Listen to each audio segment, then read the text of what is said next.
Hello friends, welcome to cook with Sumitra. இன்றைக்கி வீடியோவில் carrot ரவை பாயாசம் எப்படி செய்யலாம்னாங்க பார்க்க போகிறோம். இந்த பாயாசம் ரொம்பவே டேஸ்டியாக இருக்கும். ரொம்பவே சட்டுன்னு செஞ்சிடலாம். வாங்க எப்படி செய்யலான்னு பார்க்கலாம். ஸ்டவ் ஆன் பண்ணிவிட்டு ஒரு கடாய் வச்சுக்கோங்க. கடாய் நல்லா சூடானதும் 2 ஸ்பூன் நெய் சேர்த்துக்கோங்க. நெய் நல்லா சூடானதும் முந்திரி பருப்பு வறுத்துக்க போகிறோங்க. நெய் நல்லா சூடாயிடுச்சு. இப்போ தேவையான அளவு முந்திரி பருப்பு வறுத்துக்கலாம். மிதமான தீயிலேயே வச்சு வறுத்துக்கலாங்க. முந்திரி பருப்பு நல்லாவே கலர் மாதிரி வந்ததும் இது கூடவே காஞ்சி திராட்சை சேர்த்துக்க போகிறோங்க. காஞ்சி திராட்சை சேர்த்துட்டு நம்ம வறுத்துக்கலாம். இப்போது முந்திரி பருப்பு திராட்சை எல்லாமே நல்லா வறுப்பட்டு வந்ததும் நம்ம எடுத்துக்கலாங்க. இப்போ திராட்சை எல்லாமே நல்லா வறுப்பட்டு வந்தாச்சுங்க. இப்போ நம்ம வேறொரு பாத்திரத்துக்கு நம்ம எடுத்து வச்சுக்கலாம். அதே கடாயில் ரவை வறுத்துக்க போகிறோங்க. 4 டேபிள் ஸ்பூன் ரவை சேர்த்துக்கோங்க. ரவை சேர்த்துட்டு மிதமான தீயிலேயே வச்சு வறுத்துக்கோங்க. ரவை கருகிடக்கூடாதுங்க. கருகிடாமல் நல்லா வறுத்துக்கலாம். ரவை நல்லா வறுப்பட்டு வந்ததும் வேற ஒரு பாத்திரத்துக்கு நம்ம மாற்றிக்கலாங்க.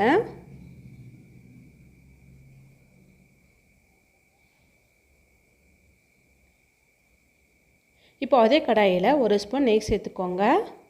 நெய் சேர்த்துட்டு கேரட்டை நம்ம வறுத்துக்க போகிறோங்க. 1 கப் அளவுக்கு கேரட் எடுத்துக்கிறேங்க. அதை நம்ம வறுத்துக்கலாம். ஒரு பெரிய கேரட் நல்லா துருவி சேர்த்துக்கோங்க. கேரட் நல்லா கலர் மாதிரி வரும் அளவுக்கு நல்லா வறுத்துக்கோங்க. கேரட்டோட பச்சை வாசனைலாம் போக மாதிரி நம்ம வறுத்துக்கலாம். இப்போ கேரட் நல்லா வறுப்பட்டு வந்தாச்சுங்க. இப்போ நம்ம பாயசம் செய்ய ஸ்டார்ட் பண்ணிடலாம். ஸ்டவ் ஆன் பண்ணிவிட்டு ஒரு கடாயெல்லாம் அகலமான பாத்திரம் வச்சுக்கோங்க. 1 கிளாஸ் அளவுக்கு தண்ணி சேர்த்துக்கோங்க. சின்ன கிளாஸால் 1 கிளாஸ் அளவுக்கு தண்ணி சேர்த்து நல்லா கொதிக்க வச்சுக்கோங்க. தண்ணி நல்லா கொதித்ததும் வறுத்து வச்சுருக்கோம்ல ரவை கேரட் நம்ம சேர்த்துக்கோங்க. சேர்த்துட்டு நல்லா கலந்து விட்டுக்கோங்க. இப்போ ரவை கேரட் எல்லாமே நல்லா வெந்து வரணுங்க. அந்த தண்ணியில் நல்லா வெந்து வரணும். மிதமான தீயிலேயே வச்சு நல்லா வேக விட்டுக்கோங்க. இங்கே பாருங்கள், தண்ணியில் எதுவுமே இல்லாமல் நல்லா கேரட் ரவை எல்லாமே வெந்து வந்திருக்கு. இப்போ பால் சேர்த்துக்க போகிறோங்க. காய்ச்சி ஆற வச்ச பால் 1/2 லிட்டர் சேர்த்துக்கோங்க.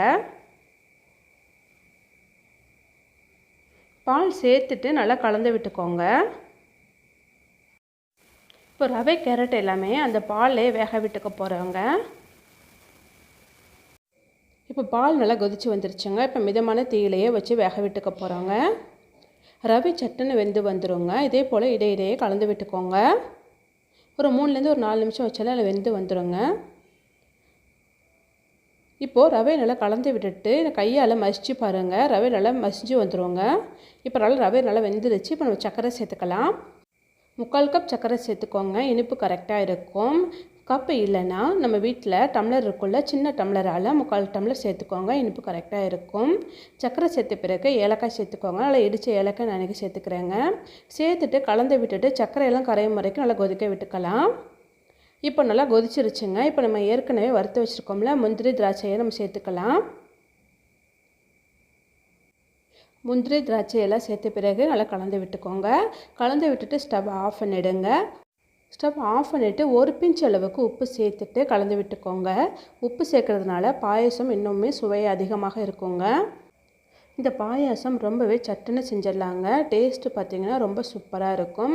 இதே போல் ஒரே முறை நீங்கள் செஞ்சு பாருங்கள். செஞ்சு பார்த்துட்டு எப்படி இருந்துச்சுன்னு கமெண்ட்ஸ் பண்ணுங்கள். இந்த வீடியோ பிடிச்சிருந்தா சப்ஸ்கிரைப் பண்ணி சப்போர்ட் பண்ணுங்கள். லைக் பண்ணி ஷேர் பண்ணுங்கள். தேங்க்யூ.